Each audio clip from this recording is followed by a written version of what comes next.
Hey, namaskar. Well, today I want to invite you to look more closely at something we often do unconsciously. So, this is something that shapes how we relate to ourselves and the world. And it's this habit that's really deeply embedded. And it seems natural, and it almost seems like it's necessary. And it's the tendency to form a sense of identity through our minds, through ideas, concepts, and roles. But this way of identifying ourselves, while it's really common, it's not entirely realistic. It doesn't fully honor the depth of who we truly are here. So I'd like to begin with a question here. And the question is, are you an idea? So take a moment to pause and feel into that. Can your existence, your living, breathing presence be reduced to an idea? Your presence itself is far too consistent, too immediate to be just an idea. Like, ideas are mental constructs. They come and go, they shift and evolve. We have ideas about life, about what's right and what's wrong, about our experiences, relationships, and all the meaning that we assign to them as well. And most subtly and most quietly, we also form ideas about who we are. We gather and collect these impressions like pieces of puzzles, hoping they will create a complete picture of ourselves. Like when someone asks, "Who are you?" we often respond by listing these external identifications like our name, our profession, where we come from, maybe our family roles or our cultural background. These are answers that satisfy social conversations, and they do serve a purpose in helping us function in the world. But are they really touching the essence of our being, of who we are? Right? These things can all change. So these roles are masks.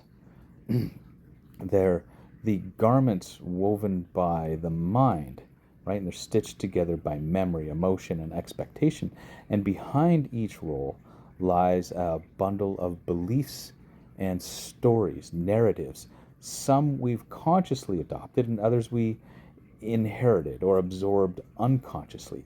And if we observe very closely, we can see that these beliefs are fluid. They change over time, they shift as our experiences shift, as our feelings deepen or become more refined. It can change, right? We can change all of these beliefs. We can discard them or replace them when they no longer serve us.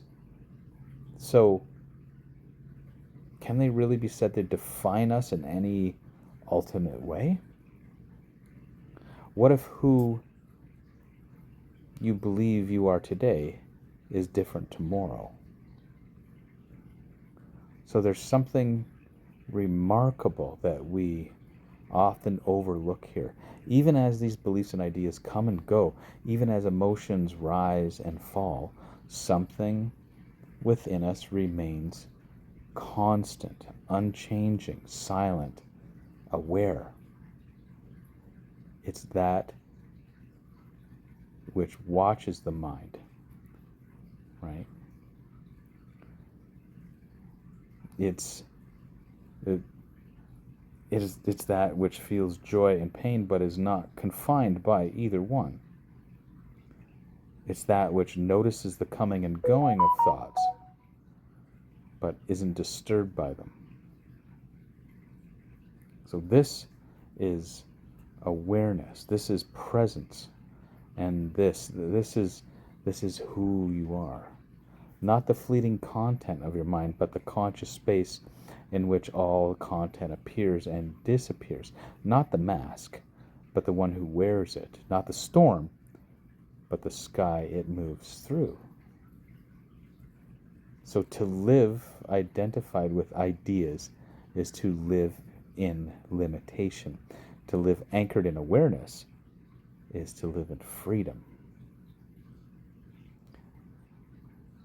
One time I met a man during a meditation retreat who introduced himself like very formally as a retired naval officer, an engineer, a father, and a practicing Hindu. His voice had this like sense of pride to it, but also had this kind of trace of weariness. It's as if he was holding up a structure that required this constant reinforcement.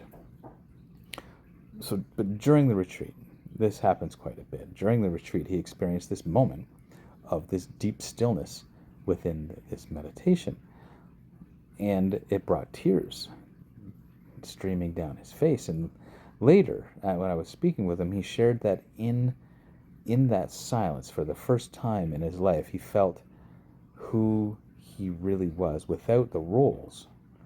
He wasn't an officer, not an engineer or father, just this vast, gentle presence. He said, I met myself not as someone with achievements, but as someone who simply is. So he told me that moment changed his life, and not because he rejected his roles at all, nothing like that. It was because he stopped confusing them with his identity. Say they became expressions of his being, not definitions of it, right? They became expressions of his being, not definitions of it. His sense of self was no longer confined to the mind's narrative. He could be in the world, but he no longer needed to be someone in order to feel complete. I think that's a very important story, very subtle, but it's very important. And we have to remember that we are not here to become a better version of an identity. I want to say that. We are not here to become a better version of an identity. We're here to remember what is deeper than identity. We're here to abide in that which has always been unchanging, whole. And from that place of presence, we can still play our roles, speak our names, and engage with the world, but without the burden of forgetting who we truly are. Namaskar.